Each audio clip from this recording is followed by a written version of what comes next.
Sir, এই যে আমাদের বরগুনাতে যে ভুক্তভোগী পরিবার যে ওনার স্বামী হত্যাকাণ্ডের শিকার হয়েছেন এবং ওনার মেয়ের ঘটনাটা স্যার আপনি ইতিমধ্যে শুনেছেন আর কি।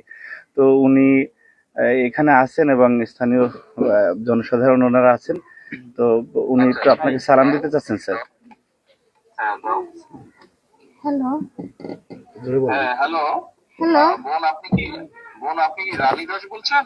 হ্যাঁ বোন আমি তারিক বলছিলাম আমি লন্ডন থেকে। আপনার ঘটনাটা তো সারা দেশের মানুষ দেখেছে এবং কম বেশি সকল মানুষ জানে। আমি আপনার সাথে কথা বলতে চাইলাম শুধু এতটুকু বলার জন্য যে আপনারা এই বাংলাদেশের মানুষ এবং আপনাদের সাথে যে অন্যায় হয়েছে বা আপনাদের প্রতি যে অন্যায় হয়েছে, আমাদের দল আপনার পরিবারের পাশে আপনার পাশে থাকবে। যতটুকু সম্ভব আপনারা যাতে ন্যায় বিচার পান, আমরা সেই সর্বোচ্চ চেষ্টা করব। এই মুহূর্তে বোন এতটুকুই বলার জন্য আপনাকে আমি আপনার সাথে কথা বলতে চাইলাম। আপনাদের যদি আর কোন রকমের সহযোগিতা প্রয়োজন হয়, আমাদের এখানে যে আমান গিয়েছে, আমাদের ছাত্র দলের সাংগঠনিক সম্পাদক, ও আপনারই এলাকার সন্তান। আপনি যদি ওকে বলেন আপনাদের কোনো কি কি সহযোগিতা প্রয়োজন, আমরা চেষ্টা করব যতটুকু পারি আমাদের অবস্থান থেকে আপনার পাশে দাঁড়ানোর জন্য। আপনি আপনি আপনি ভয় পাবেন না, দেশের মানুষ আপনার পাশে আছে, বিএনপি আপনার পাশে আছে, ভয় পাবেন না আপনি। তাই আমার স্বামী তো আমার মেয়ের ধর্ষণের বিচার চাইতে যাই আমার স্বামী তো মার্ডার হয়ে গেছে। আমার এই 3টে সন্তান নিয়ে আমি কি করবো? আমার তো কোনো নিরাপত্তা নেই।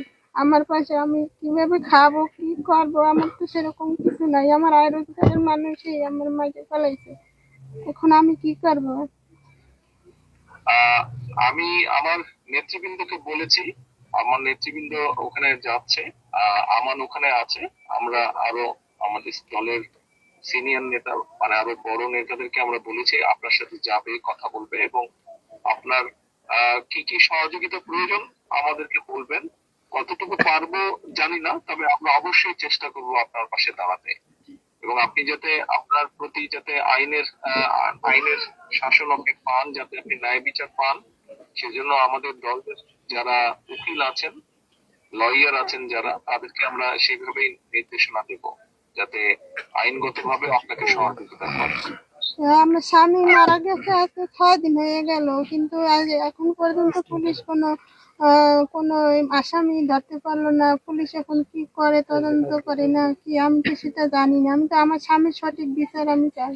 আর আমি এই 3টে ছেলে পোলাপান নিয়ে আমি কি খাবো? আপনারা আমার পাশে থাকবেন।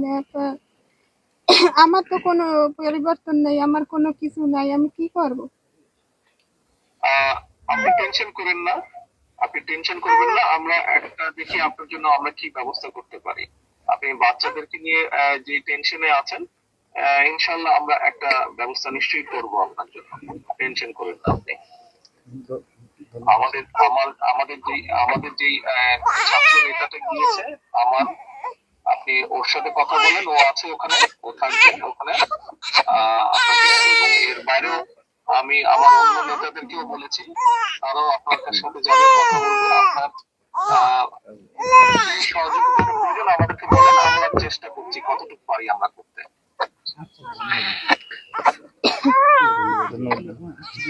স্যার, উনি আমরা এখানে আছি স্যার। আর জি স্যার, জি আপনাকে সবাই ধন্যবাদ জানিয়েছেন। ধন্যবাদ মানব।